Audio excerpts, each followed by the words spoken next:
East Bengal Bharat সেরা, east Bengal ISL champion হয়েছে। এবার কিন্তু ট্রান্সফার মার্কেটের খেলা জমে যাচ্ছে। অন্যতম সেরা ডিফেন্ডারকে ইস্ট বেঙ্গল সাইন করিয়ে নিয়েছে। ইস্ট বেঙ্গলের ঘর ভেঙে মোহনবাগান প্লেয়ার নিয়ে যাচ্ছে। আবার মোহনবাগানের চূড়ান্ত করা কোচকে আবার ইস্ট বেঙ্গল আনতে চলেছে। এবং ইস্ট বেঙ্গলের চ্যাম্পিয়ন প্লেয়ারদের নিয়েও কিন্তু বেশ কিছু আপডেট শেয়ার করা রয়েছে এই ভিডিওতে।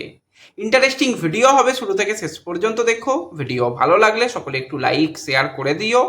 আর যারা চ্যানেলে প্রথমবারের জন্য এসেছো, মনে করে চ্যানেলটাকে সাবস্ক্রাইব আর ফলো করে নিও। তাহলে প্রিয় দলের খেলার সমস্ত আপডেট তোমরা এখানে পেয়ে যাবে। তো চলো আর দেরি না করে ভিডিও শুরু করা যাক। তো গরম কীরকম পড়েছে সেটুকু তোমরা বুঝতেই পারছো, এবং ট্রান্সফার মার্কেটে গরম আরও বেশি বেড়ে গেছে। কারণ আমরা ভাবছিলাম হয়তো ইস্টবেঙ্গল সেই রকমভাবে কাজ করছে না, কিছু কিছু প্লেয়ারের সঙ্গে কথাবার্তা বলছে এটসেট্রা, কিন্তু দেখা যাচ্ছে ভিতর ভেতর ইস্টবেঙ্গলও ভালো কাজ করার চেষ্টা করছে। এবং এতদিন আমরা লাস্ট সিজনের কথাই যদি ভাবি, সেখানে আমরা দেখেছিলাম যে থাংবয় সিংটোর ভূমিকা ছিল যে প্লেয়ার সাইনিং করানো, কোচ এবং কোম্পানির সঙ্গে একটা যোগসূত্র তৈরি করা এটসেট্রা। তো সেই থাংবয় সিংটো খুব সম্ভবত ইস্টবেঙ্গলের সঙ্গে আপাতত যুক্ত নেই। পরে ক্লাব ম্যানেজমেন্ট যদি চায় সিংটোকে রাখতে সেটা হতে পারে, কিন্তু বর্তমানে সিংটো কিন্তু যুক্ত নেই এরকমই শোনা যাচ্ছে। এবং পুরোপুরি ক্লাব অফিসিয়াল তারাই কিন্তু দল গঠনের কাজে নেমে পড়েছে। তোমাদের কয়েকদিন ধরেই জানাচ্ছিলাম যে আপডেটটা ইস্ট বেঙ্গল চেষ্টা করছে সবার আগে দুটো সাইড ব্যাকের সমস্যার জায়গা, সেই সমস্যার সমাধান করতে। কারণ রাকিব ভালো প্লেয়ার, ভালো করেছে, এই কিছু ম্যাচে আমরা দেখেছিলাম যে ঠিকঠাক পারফরমেন্স করেছে, কিন্তু রাকিবকেও সামনের সিজনে বেশিরভাগ সময় পাওয়া যাবে না। তো সেক্ষেত্রে অপশান কোথায়, সেই জায়গায় তো অপশান নেই বললেই চলে। তো এবার কিন্তু ইস্টবেঙ্গল ম্যানেজমেন্ট সেই জায়গাতে একজন ভালো প্লেয়ারকে এনে আরও বেশি শক্তিশালী দল গঠন করতে চাইছে। তো অলরেডি তোমাদের সোশ্যাল মিডিয়াতে কাল রাত থেকেই আপডেট শেয়ার করে দিয়েছিলাম যে ইস্ট বেঙ্গল কিন্তু কথাবার্তা চূড়ান্ত করে ফেলেছে, এবং পরবর্তী সময় সাইনিংয়ের খবরও এসেছে যে একজন ইন্ডিয়ান ডিফেন্ডারের সঙ্গে, যেই প্লেয়ার কিন্তু সুপার কাপ জিতেছে, যেই প্লেয়ার আইএসএল এর শিল্ড জিতেছে, অন্য কেউ নয়, আমি কথা বলছি বরিশ সিংয়ের কথা। তো বরিশ সিংকে তোমরা সকলেই চেনো, তো খুবই একজন ট্যালেন্টেড প্লেয়ার।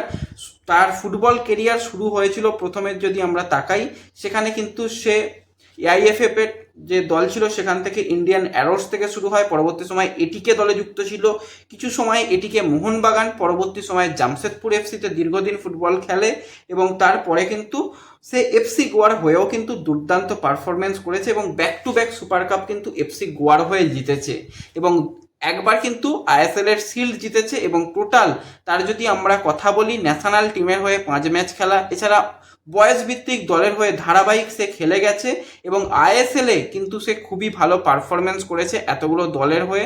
টোটাল তার আইএসএলে যদি আমরা কথা বলি, সেখানে 99 ম্যাচে 8টা গোল 5টা অ্যাসিস্ট রয়েছে, এটা একটা অসাধারণ রেকর্ড। এছাড়া এফসি গোয়ার হয়ে যে এএফসি চ্যালেঞ্জ লিগ 2, সেখানেও কিন্তু সে রেগুলার ম্যাচ খেলেছে এবং খুবই ভালো পারফরমেন্স করেছে। বর্তমানে প্লেয়ারের বয়স হচ্ছে মাত্র 26 বছর।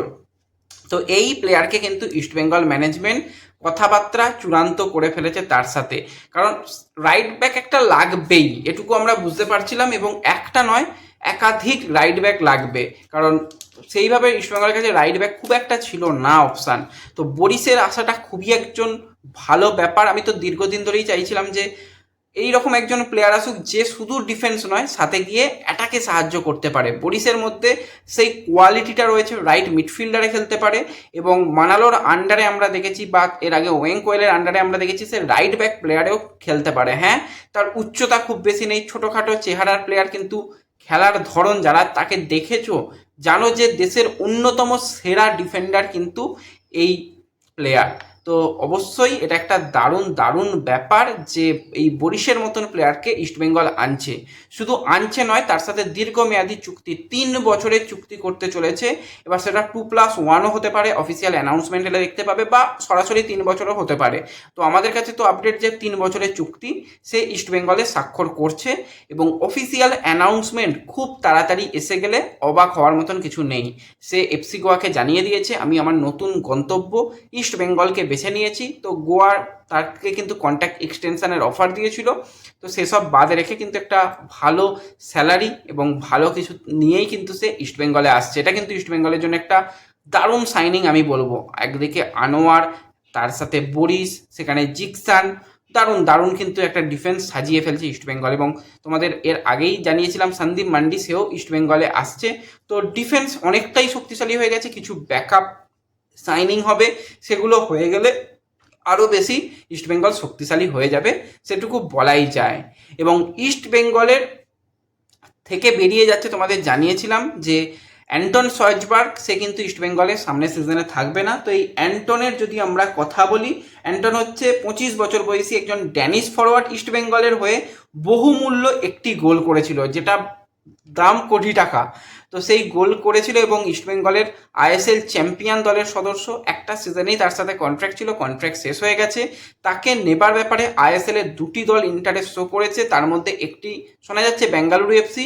এবার বেঙ্গালুরু অবশ্যই এরকম প্লেয়ারকে চাইবে যে সেকেন্ড স্ট্রাইকার পজিশনে খেলতে পারবে, যে কিছুটা তলা থেকে খেলাটা ধরতে পারবে, এবং এইরকম টেকনিক্যাল দিক যাদের ভালো, সেই রকম প্লেয়ারকে বেঙ্গালুরু চায়। এর আগেও আমরা দেখেছি এরকম টাইপের প্লেয়ারকে বেঙ্গালুরু পছন্দ করে।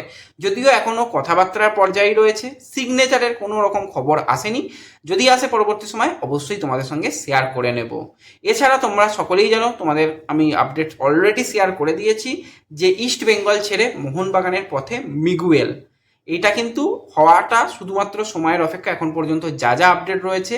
কারণ মিগুয়েল লিগের সেরা প্লেয়ার হিসাবে গোল্ডেন বল জিতেছিল, ইস্টবেঙ্গলের হয়ে আইএসএল চ্যাম্পিয়ন, এবং অসাধারণ ট্যালেন্ট, এবং বয়স তার কম। অবশ্যই সে একটা হাই স্যালারি ডিম্যান্ড করবে, সেটা স্বাভাবিক, অস্বাভাবিক ব্যাপার কিছু নয়। তো সেক্ষেত্রে যে স্যালারি সেটা চাইছিল, সেটা ইস্টবেঙ্গলের পক্ষে মনে হয়েছিল সে যে লেভেলের প্লেয়ার, সেই তুলনায় অনেক বেশি সে স্যালারি ডিম্যান্ড করছে। এবং ইস্টবেঙ্গল এবছরে খুব হাইফাই স্যালারি দিয়ে প্লেয়ার নেবেও না বা রাখবেও না, এটুকু বোঝা যাচ্ছে। কেন ইস্টবেঙ্গল, কেন সামনের দিকে যা যা হতে পারে, সেক্ষেত্রে আমরা যে প্রচুর দামি দামি মানে নাম অল্প দাম তাদের অনেক দামে বিক্রি হতে দেখি, সেটাও কিন্তু পরবর্তী সময় আমরা কম দেখব। খুব 1-2 বছরের মধ্যে এগুলো কিন্তু কমে আসবে। তো সেক্ষেত্রে ইস্টবেঙ্গল সেটা তাকে অতটাও দিতে পারেনি। কিন্তু হ্যাঁ, মোহনবাগানে সে নিজে, মানে তার এজেন্ট, সে মোহনবাগানে জানায় যে আমি অ্যাভেলেবেল রয়েছি, আপনাদের যদি মনে হয় তো অবশ্যই আমাদের এই প্লেয়ারকে আপনারা নিতে পারেন। এবং সেক্ষেত্রে মোহনবাগান অবশ্যই এরকম একজন প্লে মেকার খুঁজছিল।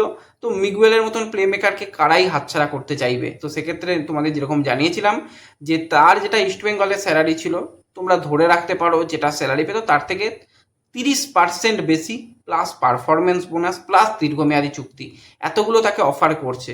তো সেক্ষেত্রে সে মোহনবাগানে যাবে, সেটুকু স্বাভাবিক ব্যাপার। এবার কেউ মিগুয়েলকে খারাপ বলো না, বা কাউকেই খারাপ বলা উচিত নয়। ফুটবলারদের এটাই তো কেরিয়ার, তো কেরিয়ার খুবই ছোট। তো সেখানে একটা বড়সড় যে কোনো প্লেয়ারের ইঞ্জুরি হলে কেরিয়ার শেষ হয়ে যেতে পারে।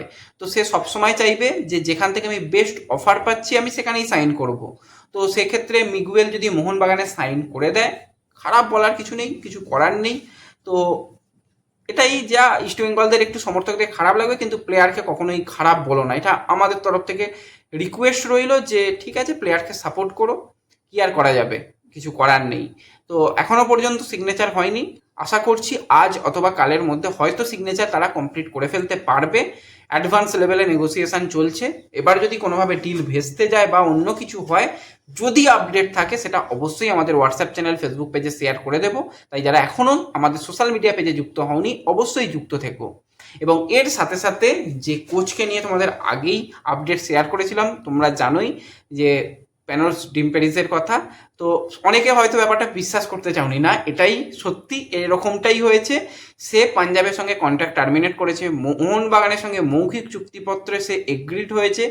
কিন্তু এর মাঝখানে ইস্টবেঙ্গল তার কাছে একটা বেটার প্রস্তাব দিয়েছে, সে এখনো পর্যন্ত ভাবছে যে কি করবে না করবে। তো আজকের মধ্যে অথবা আগামীকালের মধ্যে কিন্তু এই ডিলটাও যে কোনো দল ডান করে ফেলতে পারে বলেই শোনা যাচ্ছে। সেটা যদি ইস্টবেঙ্গল হয়, ইস্টবেঙ্গলের জন্য ডান হয়ে যেতে পারে, মোহনবাগানের হলে মোহনবাগানের। কিন্তু মাঝখানে ইস্টবেঙ্গল একটা বাধা দিয়েছে যে অত সহজে কোচ বা প্লেয়ার সাইন করতে দেবো না। তাহলে কি অস্কার একদম ক্লোজ চ্যাপ্টার? দেখো, অস্কার যা যা চেয়েছিল ইস্টবেঙ্গল ম্যানেজমেন্ট হয়তো অস্কারকে সেগুলো নাও দিতে পারে। আমি বারবারই বলছিলাম অস্কারের সঙ্গেও মৌখিক কথাবার্তা হয়েছিল, কিন্তু যেটা ব্যাপার সেটা হচ্ছে সাইন যতক্ষণ না হচ্ছে কোনো কিছুই চূড়ান্ত নয়। মিগুয়েলের ক্ষেত্রেও ব্যাপারটা তাই, সেদিকে প্যানোস ডিম্পেরিজের ক্ষেত্রেও ব্যাপারটা তাই, এগুলো সাইন হয়নি। যেরকমটা বরিস সাইন হয়ে গেছে, ঠিক আছে বরিস আসছে, সেটা বলা যায়, কিন্তু বাদবাকিগুলোর জন্য আজকের দিনটা খুবই ইম্পর্টেন্ট হতে চলেছে। তো অবশ্যই আমাদের সোশ্যাল মিডিয়াতে যুক্ত থেকো, যা যা আপডেট থাকবে তোমাদের সঙ্গে শেয়ার করব। এই ভিডিওতে এতটুকুই রইল, দেখা হবে পরবর্তী ভিডিওতে। ধন্যবাদ।